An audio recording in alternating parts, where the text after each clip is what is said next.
Hello guys, আসসালামু আলাইকুম। আশা করি সবাই ভালো আছো। আজকে মানিশা সানির মায়ের গুণ দেখাবো। 2 মিনিট 20 সেকেন্ডে ইলিশ মাছ কিভাবে কাটা যায়, ইভেন 5 মিনিটের মধ্যে ধুয়ে রান্না করা যায়। মাছ কাটতে কাটতে কিছু মানুষের কোশ্চেন আনসার দিয়ে অনেকে বলে আপু তুমি তো অনেক সাংসারিক। হ্যাঁ ভাই বোন, আমি অনেক ছোটবেলা থেকে সাংসারিক ছিলাম। ইভেন অনেকে বলে আমি সবার সাথে খুব সহজে অ্যাডজাস্ট হতে পারি। হ্যাঁ, এটাও আমার আরেকটা গুণ, আমি নিজেরটা নিজে বললাম। আজকে তো আমার মা বলতেছে বা তুই তো অনেক সুন্দর করে সংসার করতেছিস, কাজ কাম রান্না বান্না ছেলে পেলে দেখাশোনা গোসল করানো খাওয়ানো, ইভেন নিজে যে এত পড়াশোনা করি সেটা তোকে বুঝবেই না। মাশাআল্লাহ, আমার মেয়েটা কত লক্ষ্মী। মা অনেক প্রশংসা করতেছিল যে পুরো বাংলাদেশে পড়া MBA শেষ করে ফেলছিস, বা তোকে দেখে বুঝাই যায় না তুই পুরো সাংসারিক একটা মেয়ে। গাইস, আসলে আমার ঘরের কাজ বাসা গুছানো সব ভালো লাগে, বাচ্চাদের কেয়ার করা সবই ভালো লাগে। এখন অনেক ভালো একটা লাইফ যাচ্ছে আমার। মেন তো এটাই মেয়েদের জীবন, তাই না? আর কিছু আফারা বলে যে 25 বছর নাকি, তার 50 বছর, তার 60 বছর, তার 40 বছর। আফাগো বলতেছে আমার মারই এখনো 40 বছর হয় নাই। আমার কিভাবে 40 বছর হয়? আবার অনেক আফারা বলতেছে যে আফা আমার তো 22 বছর, আমি 3 বছর মা, আমার 25 বছর 3 বছর মা। অনেকে বলতেছে আমি 16 বছর ইন্টার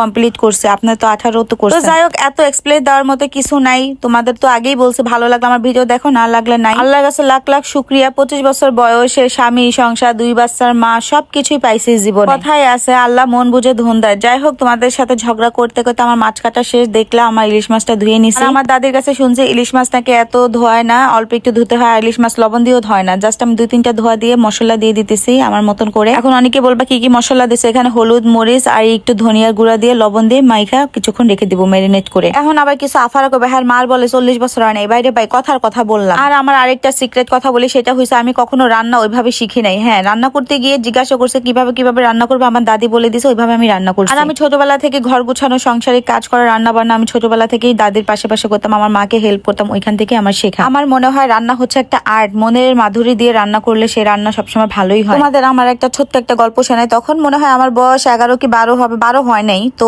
তখন আমার পাশের এক আপা একে অনেক বড় একটা মাছ আনছিল, সেই মাছটা কিভাবে কাটবে কেউ বুঝতেছিল না। দেন আমি বললাম দেন আমি কেটে দিই। মাছটা আমার থেকে ওজন বেশি ছিল। দেন 2-3 জন মিলে আমাকে মাছটা শুধু 2 ভাগ করে দিছে। দেন ওই মাছটা আমি পুরো কাইটা দিছি। পরে আমার মা শুই না আমাকে সেই মাইট দিছে, আর আমাকে ভাত খাওয়া বন্ধ করে দিছিল একবেলা। কেন মানুষের কাজ করছি, তার মধ্যে আবার এত বড় মাছ আমি কেন কাটতে গেলাম? তো আমি ইলিশ মাছের একটা রেসিপি করছি। অনেকেই বলছে আপু রেসিপিটা দেখাইও, তো আজকে আমি সেটা দেখাবো। রেসিপিটা আমি ওইভাবে করি নাই, মা একবার রান্না করছিল, খুবই মজা হয়েছে। পরে মার কাছে জিজ্ঞাসা করলাম, মা বলে দিল একটা বাটির মধ্যে মশলা পরিমাণের মতো যা যা মশলা লাগে নিয়ে ওখানে পানি দিয়ে এটা গুলাতে হবে ভালোভাবে। আমি যে প্যানে মাছ ভাজছি সেইটার মধ্যে আমি অল্প একটু তেল দিয়ে দিলাম, দিয়ে মশলাটা ঢেলে দিলাম। মশলাটা আমি আস্তে আস্তে করে ভাজা ভাজা করবো। আমার দাদির কাছে একটা টেকনিক শিখছিলাম, এই মশলাটা ভাজা ভাজা করে দেন নাকে খুরচুনটা নিয়ে শুনতে হবে হলুদের গন্ধ করতেছে কিনা। যখন দেখবো হলুদের গন্ধ নাই, তার মানে এটা পারফেক্ট ভাজা হয়েছে। আর মশলাটা ভাজা হয়ে গেলে তেল ছেড়ে দেবে, তখনই বোঝা যায় এটা তেল ছাড়ছে, তার মানে ভাজা হয়ে গেছে। দেন আমার এই ভাজা মশলাটার মধ্যে আমি মাছগুলো দিয়ে দিলাম, আর আমি আলাদা করে পেঁয়াজ বেরেস্তা করে রাখছিলাম। কিছুক্ষণ এই মাছটার সাথে মশলাটা ভালোভাবে মিশিয়ে আমি পেঁয়াজ বেরেস্তাটা দিয়ে দিই। এই মাছটা শুধু ভাজতে যেটুক সময়, পেঁয়াজ বেরেস্তা করতে যেটুক সময়, রান্না করতে একদমই সময় নেই, 2-3 মিনিটের মধ্যেই হয়ে যায়। পেঁয়াজ বেরেস্তাটা ভালোভাবে মাছের সাথে মিশিয়ে আমি এটা নামাই ফেলবো। আর যেহেতু ইলিশ মাছ, আমি এটার মধ্যে ধনিয়া পাতা দিব না। আমি আবার একটু শুনতেছিলাম, শুনে দেখলাম কেমন স্মেল আসছে, দেখলাম খুবই ভালো আসছে। এই দেখো আমার ফাইনাল আমার মাছের রেসিপি। তো এই মাছের রেসিপিটা হচ্ছে আমার নানা বাড়ির। আমার নানা বাড়ি হচ্ছে ব্রাহ্মণবাড়িয়া। শুধু ইলিশ মাছ না, তারা বিভিন্ন ধরনের মাছ এইভাবে খায়, খুবই মজা লাগে। আর গাইস, এই যে দেখতেছো এটা হচ্ছে খাসির মাংস তরকারি। গতকালকে স্বপ্নাপুর রান্না করে দিয়েছে তার ছেলের আকিকার মাংস। তো বললো আপু আমি রান্না করে দিই, আপনি জাস্ট গরম করে খাবেন।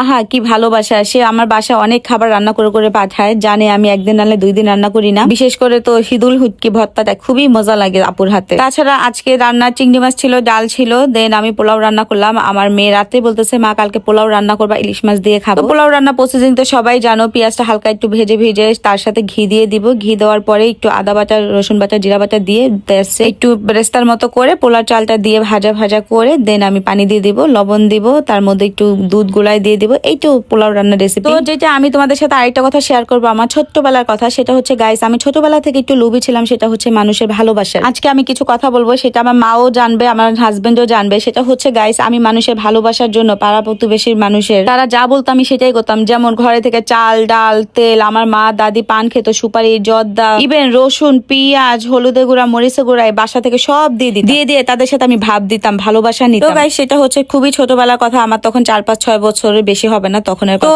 যেটা আসলে এখন বড় হয়ে বুঝতে পারলাম, ভালোবাসা আসলে কোনো বিনিময়ে নেওয়া যায় না, ভালোবাসা দিয়েই নেওয়া। তো তখন আমার মা অনেক বুঝাইতো, তুই বুঝোস না, তুই পাগল। আমার দাদি তো বলতো নিজের কাজে শনি পরের কাজে মনি। তখন না মা দাদির কথাগুলো একদম ভালো লাগতো না, মনে হইতো আমার জীবনে তারাই শত্রু। কিন্তু এখন এই পর্যায়ে এসে মনে হইতেছে আসলে আমার বাবা মা ভাই বোন আর হাজবেন্ড সন্তান এই পৃথিবীতে তারা ছাড়া আর আমার আর কেউ নেই নিঃস্বার্থক ভাবে ভালোবাসার মতো। এই মানুষগুলোর উপরে আমি এত রাগ মান অভিমান দেখাই, তারাই দিন শেষে আমার আপন, ইভেন আমার রাগ মান অভিমান বুঝার মতো। সো গাইস বিলিভ মি, আমার কখনো কারো জিনিসে কোনো কিছুর উপর লোভ লালসা ছিল না, শুধু জাস্ট মানুষের ভালোবাসা খুঁজছি, এর বেশি কিছুই না। তাছাড়া 2020 সাল থেকে আমি অনলাইনে আসছি, তোমরা তো দেখো আমি শো অফ জিনিসটা একদমই পছন্দ করি না বা করতাম না। এখন অনেক কিছু জাস্ট ভালোবাসা থেকে তোমাদের সাথে শেয়ার করি, তার মানে শো অফ না। আজ পর্যন্ত আমার বাসাটাই তোমাদের ভিডিওতে দেখাই না। আমার বাসার বয়স প্রায় 4 বছর হয়ে গেছে, তো বুঝো। তো প্রত্যেকটা মানুষের মনের ভিতরে কি চলে বা কি আছে সেটা আল্লাহ জানে, আল্লাহ ছাড়া কেউ জানে না। তো আমার মধ্যেও কেমন কি আছে সবই আল্লাহ জানে। আমার এই লাইফে এটাই মনে হয়, এক্সপেকটেশন জিনিসটা খুবই খারাপ গাইস। হাই আছে নো এক্সপেকটেশন নো পেইন। হ্যাঁ, এক্সপেকটেশন দেখানো যায় যে তোমার এক্সপেকটেশনের মানেটা বুঝে। তো আলহামদুলিল্লাহ আল্লাহ আমার ভিতরে সব গুণই দিছে, বাট একটা কথাই আছে, একটা মানুষের ভিতরে সবকিছু থাকে না। সেটা হচ্ছে গাইস